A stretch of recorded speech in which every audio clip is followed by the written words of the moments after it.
দাদা এসিটা একটু বন্ধ করবেন প্লিজ। কেন বৌমনি, তোমার ঠান্ডা লাগছে নাকি? না, আসলে কাঁচটা নামালে ভালো হতো। কলকাতার কংক্রিটের জঙ্গলের বাইরে এই বুনো গন্ধটা একটু বুক ভরে নিতাম। যখন তুমি আমায় লোভ দেখালেই তখন এই পলিউশন ফ্রি হাওয়াটা আমি একটু বুকে ভরে নি, কি বলো? হ্যাঁ দাদা, এসিটা বন্ধ করে কাঁচটা খুলে দিন।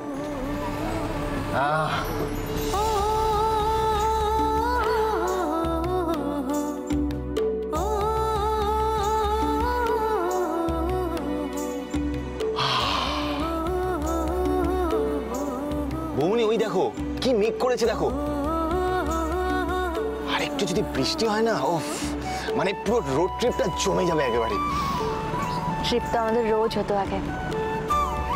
বাবার সাইকেলে করে গ্রামের রাস্তা ধরে রোজ আমার আর দুর্গার স্টেশন অব্দি যাওয়া আর আসা।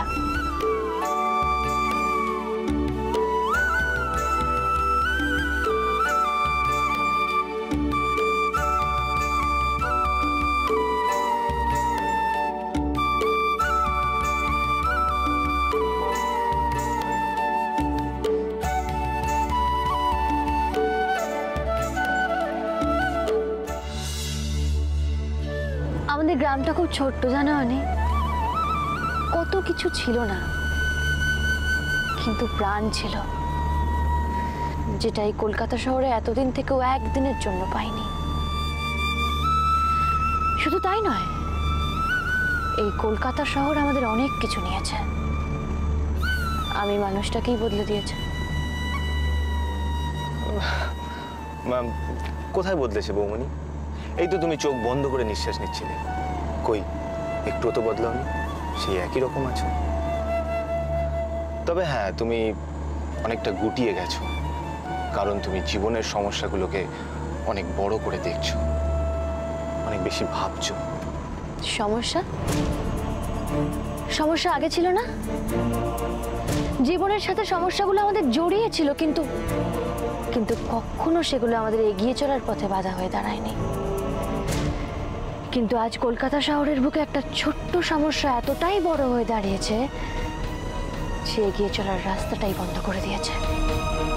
জানো তো বৌমনি, দুর্গা সবসময় বলে তুমি আর বাবাই হচ্ছে ওর ইন্সপিরেশন। বাবা যদি ওকে প্রতিবাদ করতে শিখিয়ে থাকেন, তাহলে তুমি শিখিয়েছো লড়াই করতে। দুর্গা কাকে দেখে কি শিখেছে জানি না, তবে এই বদলটা হওয়ার পরও মানুষের মতো মানুষ হয়েছে। আর আমার বদলটা তো...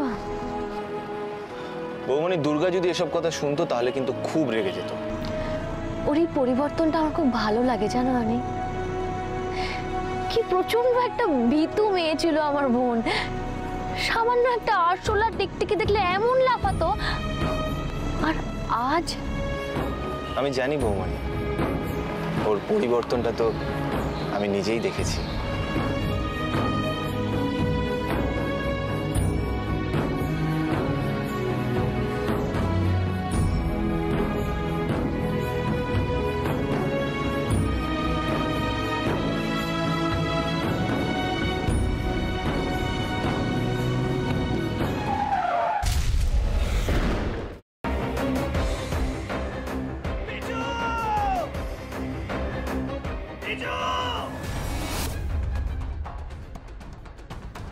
কি করে করতে পারলে তুই? ও তোর বৌদি হয়, তুই আমার ভাই হোস।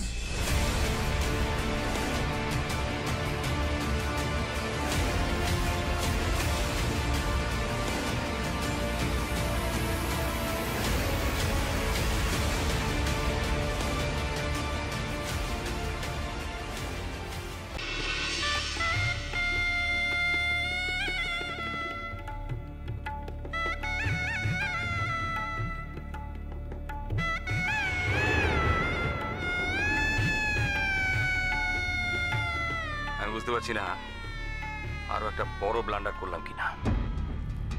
কি বড় মামু? আমি ওদের 20 লাখ টাকা দিয়ে দিয়েছি।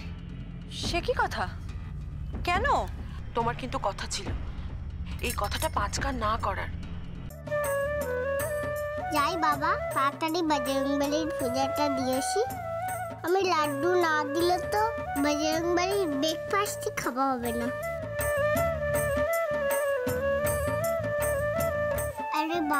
এবার তো কোল থেকে নামাও। ও হ্যাঁ হ্যাঁ, আর যা বললাম মনে রেখো।